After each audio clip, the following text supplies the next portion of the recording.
Hello, everybody, and welcome to another episode of Box Office Talk. This is the show where I break down what happened at the box office, see if my predictions for the top 5 are correct, then make predictions for next week's top 5. So let's get right on into it. Last week, I predicted that number 1 would be Captain America Brave New World, number 2 would be Last Breath, number 3 would be The Monkey, number 4 would be Paddington in Peru, and number 5 would be Dogman. And I got all 5 of my predictions right for this weekend. Hell fucking yes. If any of you got your predictions right, here are your shoutouts right now. Full disclosure, I've not checked the comments yet at the time of recording. I'm also, just full disclosure for you guys, I am recording this after the Oscars. Like, the Oscars ended like 10 minutes ago, and I am recording in my room now for this. I also am about to hop on to do a Oscar predictions results video with my friends, 22 Tiger Dude, Jordan Farrell, Henry Ewing, and Andrew Hayes. So we're about to dive into that. So I don't think I'm going to be able to edit this all in the night. So maybe I can finish it up then, or maybe I won't. This could be late is what I'm saying. And I'm recording this at a time that where maybe you can understand why that is. This is a weird day for me, obviously. Got stuff going on. But anyways, let's just dive into what happened in the overall top 10. Number 1 was once again Captain America Brave New World. Obviously it held over a little better this weekend, but that's only after the pretty bad drop-off, the third worst drop-off for an MCU film ever that happened last weekend. Already a low number, and it's a slower weekend. It made $15 million, adding to a domestic total of $163 million. If you were wondering if it outgrossed the first Avenger, no, it's still sitting behind that by $13 million. If you were wondering, okay, as far as the overall MCU, did it outgross Eternals? No, it's behind that one by $1 million. It's close, but not quite there. Worldwide, it is up to $341 million. So if we are going by our, just the doubling point rule, it is about $19 million away from doubling its initial production budget of $180 million. But like we've discussed, is that even fucking true?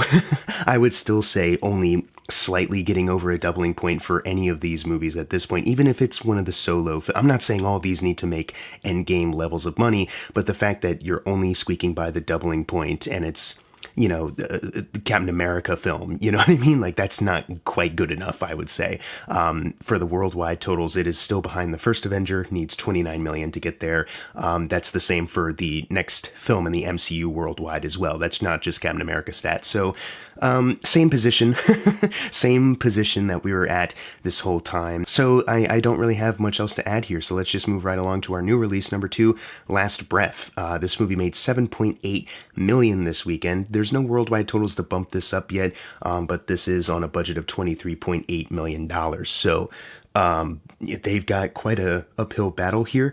I think they definitely, if they had maybe a better push or a better word of mouth, they probably, could have gotten a conversation starter here. Like, oh, it was a really good, based on a true story movie, that Last Breath.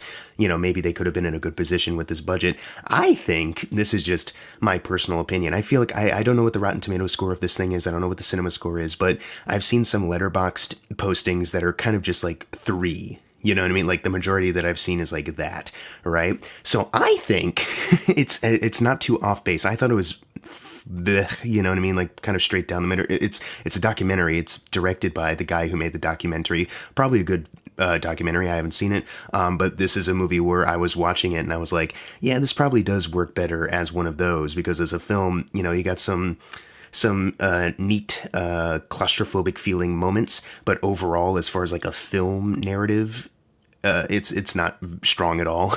You know what I mean? They'll try to do like some, all right, Woody Harrelson, do a big cry speech right now, but it's like, man, this is based on like some pretty flat, character setup, some pretty flat character bonding. You know what I mean? It's not a great theatrical experience, you know what I mean? Which is why I say sometimes, a documentary works better as that, as opposed to translating that into a theatrical feature film. And I feel like that might have been the word of mouth. Like I said, this isn't based off of me checking Rotten Tomatoes or CinemaScore or whatever.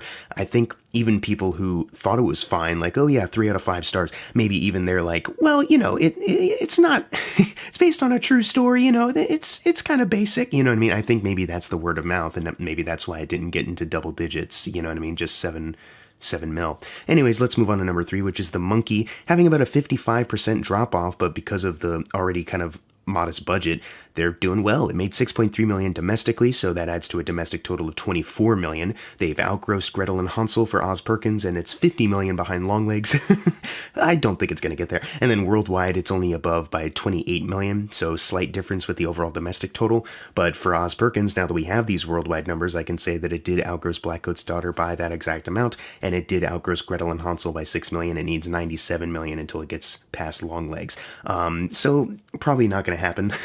But since this is on a 10 to 11 million dollar budget and they're so close to already getting past 30 million worldwide, I would say that Oz Perkins, even if it's not to the same degree as Longlegs, Oz Perkins has made another low budget hit for Neon, and that's just really cool. Number 4 is Paddington in Peru, making 4.5 million, adding to a domestic total of 31 million. Needs 9 million until it gets past Paddington 2 domestically, and then worldwide it is sitting at 164 million, so that places it 77 million away from Paddington 2. Last weekend, if I remember correctly, it was like 150 even. So they, domestically they made 4.5 million this weekend, and then everywhere else it bumped up a little to 164. We've talked about how the initial production budget is apparently listed at 90 million. Maybe it could be a little lower.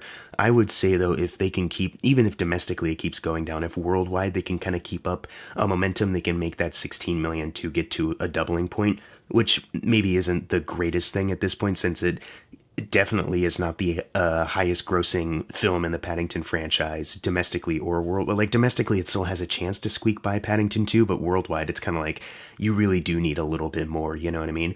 But it's still, maybe they can show that there is still some kind of audience here. I'm not really sure what maybe it's just the time difference. It's been too long since Paddington 2, and even though there is a big love for that, maybe it was the release date change as well. It already came out in other places in the world, and then here in the US it took a little while, and then they pushed it back from a January release. I'm not sure. I'm not sure why this one didn't connect quite as much as the other ones, but still good, would still recommend. Number 5 is Dogman, making 4.2 million, adding to a domestic total of 84 million. So for DreamWorks Animation, it outgrossed Turbo and Penguins of Madagascar just by 1 million. It is sitting behind Woody Allen's Ants. I don't think that's a Woody Allen directed film, or maybe it is. I'm not looking it up. It needs to pass that one now by 6 million. Worldwide, it is sitting at 113 million. More importantly, it needs 7 million until it gets to the tripling point of its initial production budget of 40 million. So they're on a slightly good path there. It did outgross the original Spirit film by 7 million. And worldwide, it needs 13 million until it outgrosses the Captain Underpants movie. I think domestically, we already kind of talked about that. It did do that. Or maybe I'm mistaken. I could be fucking crazy. I did just watch several hours of the Oscars. I'm kind of losing it. Number 6 is Mufasa the Lion King. Last weekend it was a little lower in the top 10. Now it bounced up, not into the top 5, but just right below it. And that's, the sign that the devil is real. It made 1.9 million, adding to a domestic total of 247 million, so needs 296 million until the 2019 film. Worldwide, it is sitting at 702 million now, so it needs 959 million until it gets to the 2019 film. So yeah, it crossed over 700 million, another, plus 100 mil to the overall intake.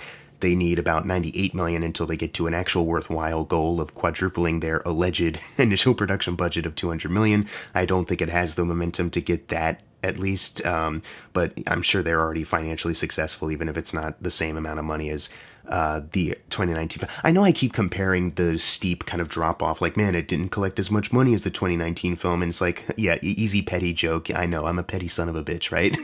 But it is, I just want to talk about how truly baffling it is that this film, this one, has stuck around the longest, you know what I mean? As far as like this versus Sonic. Yeah, let's talk about that. Sonic, which I think got a better fan base response from not even just critics, but like audiences, regular audiences, fans, and that one might be more profitable just because they usually make those Sonic movies. They're blockbuster budgets, but usually on the smaller side, especially compared to what Mufasa cost. So it might be more profitable overall, but the fact that that one did not have the legs, or, it didn't carry on like Mufasa has been, despite the fact that Sonic opened a little over that, domestically at least, and it looked like it had a shot to really, really do business. And then I don't know. I don't know what happened. I don't know what people's fascination is with seeing some fucking bullshit, is what I'm saying. Anyways, let's move on to number 7, which is Naja 2, making 1.7 million, adding to a domestic total of 17.9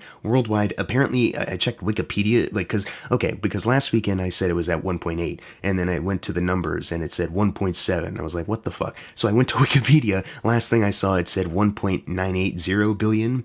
Is that true? Is anything real?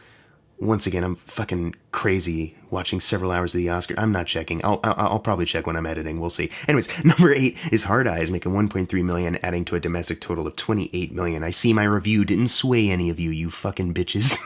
I'm kidding.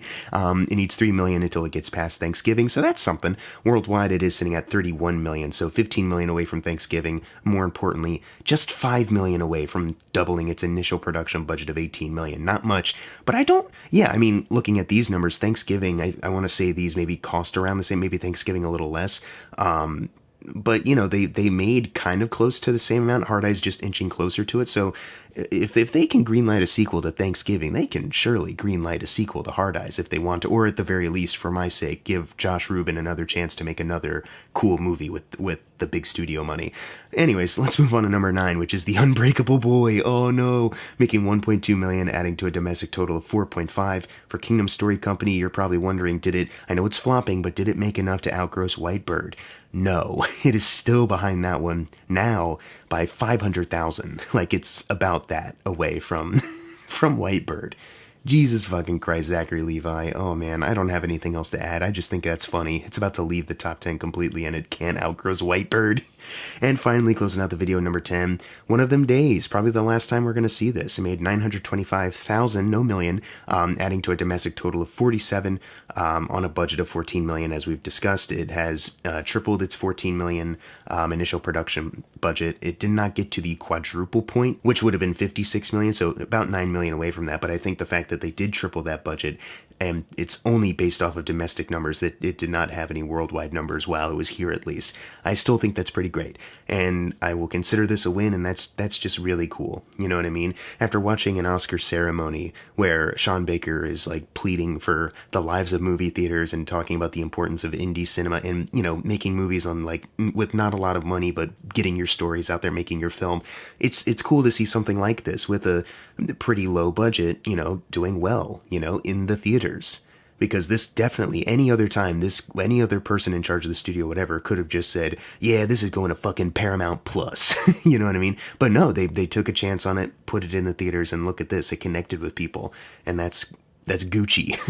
Anyways, now it's time for the fun part, the predictions for next week's top 5. There's a couple smaller release ones that I'm not sure what's going to break through. I'm not even sure if one of the movies on here is going to be correct with my prediction. But number 1, I do think will be Mickey 17. I will be curious to see if this actually does well based off of a budget, if it connects with an audience. But I think it's a newer release. There's been some promotion for it, and Robert Pattinson is a name, so I think it'll at least get number 1.